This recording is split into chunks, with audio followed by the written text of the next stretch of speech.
என்றும் 3 அவதாரங்கள் எடுத்தேன். 3 திரேதாயுகம் முடிந்தது, துவாபர யுகம் பிறந்தது. இந்த துவாபர யுகத்திலே நான் பலராமர் என்றும் கண்ணன் என்றும் எங்கே பிறந்தேன்? எங்கே? கம்சனுடைய சிறைச்சாலையில் ஆவணி மாதம் ஞாயிற்றுக்கிழமை இரவு 11:45 நேரத்திற்கு கம்சனுடைய சிறைச்சாலையில் ஆவணி மாதம் திங்கட்கிழமை ரோகிணி நட்சத்திரம் சிம்ம லக்னம் அமரபட்சம் கூடும்படியான வேளை 11:45 நாழிகைக்கு கம்சனுடைய சிறைச்சாலையில் என் தாயாகிய தேவகியினுடைய வயிற்றில் 7 பிள்ளைக்கும் அப்பால் 8வது பிள்ளையாக கண்ணனாக அப்படி நான் கண்ணனாக பிறந்து யாருக்கு இந்த உலகத்திலே என்ன சகாயம் புரிந்து கொண்டிருக்கின்றேன் தெரியுமா? நான் பாண்டவருக்கு தொண்டன்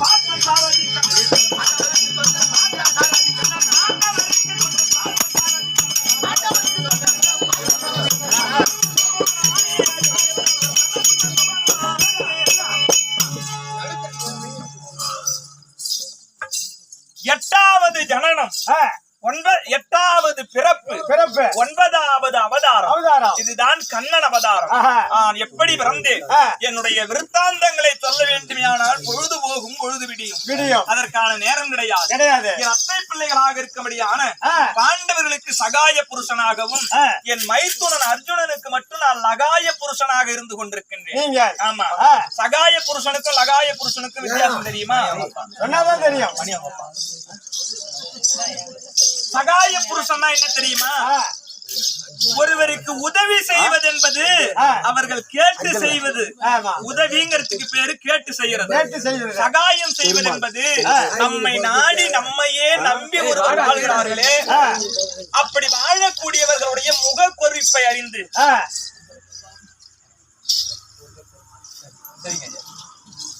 நம்மை நம்பி வாழக்கூடியவர்களுடைய முக குறிப்பை அறிந்து இந்த நேரத்தில் அவருக்கு இந்த உதவி தேவைப்படுகிறது என்று அவர்கள் கேட்காமலே செய்வது சகாயம். இதைதான் என் சொந்த அத்தை பிள்ளைகள் குந்தமாதேவிக்கும் பாண்டுகாராஜனுக்கும் பிறந்த ஐவராஜாக்களுக்கு சகாயம் செய்து கொண்டிருக்கின்றேன். ஆனா அர்ஜுனனுக்கு மட்டும் நான் லகாய புருஷன் சொன்னேன். அது ஏன்?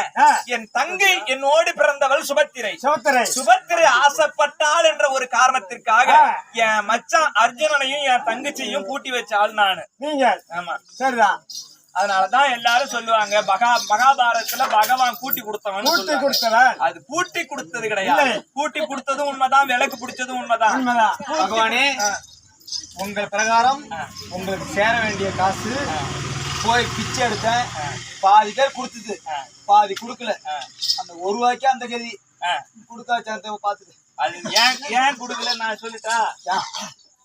பாத்திரம் அறிந்து பிச்சையிட வேண்டும், கோத்திரம் அறிந்து பெண் கொடுக்க வேண்டும் ஒரு பழமொழி சொல்லுவாங்க தெரியுமா? ஆமா. அதுக்கு என்ன விளக்கம்? பாத்திரம் அறிந்து பிச்சை இடறதுனா என்ன விளக்கம் தெரியுமா? சொல்லுங்க. நீ என்ன சொன்ன? இப்ப விடி 10 மணிக்கு ஆரம்பிச்சதுல இருந்து ஆட்டக்காரங்களுக்கு குவார்டர் வாங்கி கொடுப்பேன், குவார்டர் கடையில பாக்கலாம், அங்க பாக்கலாம், நீ இதே சொல்லிட்டு இருக்கிறீங்க. சொன்னா யாராவது போடுவாங்களா? எப்படி போடுவாங்க? அந்த ஆற்ற சபை 100 ஒருவர் 1001 புலவர். இம்மாம் பேர் நாடகம் பார்த்தாலும் இதுல அமர்ந்திருக்கக்கூடிய பெரியவர்களுக்கு இதனுடைய உள்ளர்த்தம் புரியும். உள்ளர்த்தம் பாத்திரம் அறிந்து பிச்சையிட வேண்டும்னா நம்ம எடுத்துக்கிட்டு போற பாத்திரம் சில்வர் பாத்திரமா வெள்ளி பாத்திரமான்னு பாக்கிறது போடுறது கிடையாது. இல்ல அழுக்கா இருக்குதா சுத்தமா இருக்குதா பார்த்து போடுறது அது கிடையாது. நாம் இடக்கூடிய பிச்சை எவன் பெறுகிறானோ அவனுடைய கதாபாத்திரம் நல்ல பாத்திரமா கெட்ட பாத்திரமா. உனக்கு நான் 10 ரூபாய் கொடுக்கறேன்னா இந்த 10 ரூபாய் எடுத்துட்டு போய் உன் வீட்டுல இருக்கிற பிள்ளை குட்டிகளுக்கு ஏதாவது வாங்கி கொடுத்தீங்கன்னா அது நல்ல பிச்சை. அவங்க இடக்கூடிய பிச்சை புண்ணியத்தை சேரும். ஆமா, நான் உங்ககிட்ட 10 ரூபாய் கொடுத்துட்டு ஆட்டக்காரங்களுக்கு குவார்டர் வாங்கி கொடுப்பேன்னு சொல்லி போய் கேட்டீங்கன்னா அப்ப அவங்க இட்ட பிச்சைக்கு மரியாதை என்ன இருக்குது? கிடையவே கிடையாது. கேட்ட அதனாலதான் போட மாட்டேங்குது. அப்படி இதை சொல்லிக்க, இதுதான் உண்மையான அர்த்தம். கோத்திரம் அறிந்து பெண் கொடுக்கணும்னு சொன்னா இந்த ஜாதிக்காரங்க இந்த ஜாதியில தான் பொண்ணு எடுக்கணும் அப்படிங்கிற அர்த்தம் அது கிடையாது. ஆமா, கோத்திரம் அறிந்து பெண் கொடுக்கணும்னு சொன்னா நாம ஒரு வீட்டுல நம்ம இனத்தாருக்கோ இல்ல மாற்றினத்தாருக்கோ பெண் கொடுக்கறோம்னு சொன்னா அவங்க ஜாதி வர்க்க வம்சாவளியை பார்ப்பது தவறு. கோத்திரம் என்னன்னு சொன்னா அவங்களுடைய குடி கோத்திரம் இதற்கு முன்பா இந்த ஊர்ல எப்படி வாழ்ந்தாங்க. இதுக்கு முன்பு உங்க வீட்டுல ஏதாவது சண்டை சச்சரவு இருக்குமா? குடும்பம் பிரிஞ்சுதா? இந்த குடும்பத்தினுடைய கோத்திரத்தை அறிந்த பிறகு அந்த குடும்பத்துல பிறகு பொன் கொடுக்க வேண்டும். ஆமா, நீ விடிக்கும் கேட்டாலும் கோட்டர் பிறகு கஷ்டம் வராது. அதெல்லாம் கோட்டர்லாம் உள்ள வந்துருச்சு. அது வந்தா அதெல்லாம் பகவான் என்ன உங்களுக்கு புடிச்சிக்கீங்க. சரிப்பா, இதுக்கும் எனக்கு சம்பந்தம் எனக்கு வேணாம். சரியப்பா, இப்போ என்னுடைய விளக்கம் புரிந்தது.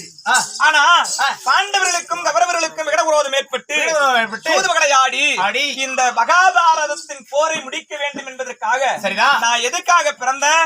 பூமி பாரம் நீக்குவதற்காக பிறந்தேன். சரிதான். என்னுடைய எண்ணம் இந்த யுகத்தில் நிறைவேறி கொண்டிருந்தது, நிறைவேறிவிட்டது மகாபாரத போரோடு. உண்மைதான். எல்லாவற்றமான ஜீவராசிகளையும் கொல்லுவதற்கு தான் இந்த கண்ணன் பிறந்திருக்கின்றேன். உண்மை. எல்லாத்தையும் கொல்லுவதற்கு மேல் மலையனூரிலே அங்காள பரமேஸ்வரியாக மல்லாந்த பாவனையாக பெரிய வந்திருக்கிறாளே என் தங்கை உமா மகேஸ்வரி, அவள் கரத்தில் இருக்கும்படியான உதிரக பாலத்திற்கு உதிரம் சாதிப்பதற்கு தான் இந்த கண்ணன் பிறந்திருக்கின்றேன். ஆனா இன்றைக்கு பகவான் வர்றேன்னு சொன்னா காரணம் இல்லாத வரல. நான் ஏன் வந்திருக்கிறேன்? என்ன காரணம்? அது ஏற்கனவே தூக்கியாச்சு. தூக்கிய உயிரை காப்பாத்துறதுக்கு தான் நான் வந்திருக்கிறேன். இன்னைக்கு காப்பாத்த வந்திருக்கீங்க. ஆமாண்டா, இன்னைக்குதான் நல்ல வேலை பாக்குறீங்க. அதனுடைய விளக்கம் என்ன? கௌரவர்களுக்கும் பாண்டவர்களுக்கும் விடவிரோதம் ஏற்பட்டு சூதுவகளையாடி நாடு ராஜ்யத்தில் இருந்த பாண்டவர்கள் 12 வனவாசம் ஓராண்டு அக்கியாதவாசம் முடிந்து வந்தால் நாட்டில் ஜெகம் பெருதி பேர்நாடு தருகிறேன் என்று துரியோதனன் கரா நியமித்தான். சரிதான். 13ஐயும் என்னுடைய கிருபையால் முடித்து தூதாக நான் பகவான் தூதாக சென்று நாடு கேட்டீங்க. இந்த பூமியில ஊசி முனையை நாட்டினால் எம்ம இடம் வரும்? இவ்வளவுதாங்க வரும். அது கூட பத்தாதுங்க சாமி. ஊசியினுடைய முனையை பூமியில் நாட்டினால் எவ்வளவு இடம் வருமோ அவ்வளவு இடம் கூட பாண்டவர்களுக்கு இல்லை என்று மறுத்தான் துரியோதனா. சமாதானமாக நாடு கொடுத்தால் ஆயிற்று. சரிதான். இல்லையானால் கத்தி முனையில் சண்டையிட்டு மாண்டவர்கள் போக மீண்டவர்கள் நாடாளுங்கள் என்று. அப்ப சண்டைன்னா சண்டைதான். விருப்பத்தை ஏற்றுக்கொண்டான். அப்போ பார்த்தான் துரியோதனன். 10 நாள் சண்டை பாண்டவர்களுக்கு எங்களுக்கும் என்றான். அப்போ சகுனியின் அன்னார் பார்த்தார். துரியோதனா, நாட்டிலே 32 வகை பதார்த்தங்களோடு உணவு உண்ட நமக்கு சத்து சாமர்த்தியம் அதிகம். காட்டிலே காய்கனிகளை தின்ற பட்டி மக்கள் ஐவராஜாக்களுக்கு ஏதடா சத்து சாமர்த்தியம்? அம்மா நாள் ஏன் வைக்கிற? 8 நாள்லயே சண்டையை முடிச்சிடலாம்டான்னு எங்க அண்ணன் சகுனி சொன்னாரு. 8 நாள்லயே 2 பேருடைய வார்த்தையும் ஆறக்கூடாது என்பதற்காக 10 8 18 நாள் சண்டை என்று நான் கரா நியமித்து வந்தேன். 18 நாள் சண்டையும் முடித்து மூத்தவராகிய தர்மநந்தனருக்கு நான் பட்டம் கட்டி 29 தினங்களாகவும் 21 தினங்களாகவும் முடிப்பூண்டு இன்று 9 தினங்கள் ஆகிறது. சரி. ஆனா இன்னும் என்ன நடந்து கொண்டிருக்கிறது தெரியுமா? மைத்துனராகிய அர்ஜுனன் அஸ்வமேத யாகம் செய்ய வேண்டும். அப்படி என்பதற்காக மணிநகராவரி பட்டணம் சென்றான். மணிநகராவரி பட்டணத்திலேயே நடந்த விபரீதம் என்ன தெரியுமா? எனக்கு தெரியாது. என் தங்கையாக இருக்கக்கூடியான சித்ராங்கதையினுடைய பிள்ளை பப்புருவாகன். இவன் தான் தந்தை என்று அர்ஜுனன் அவனுக்கும் தெரியாது.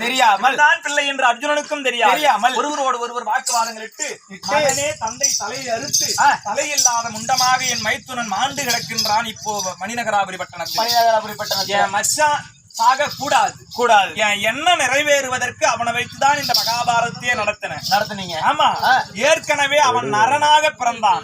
நான்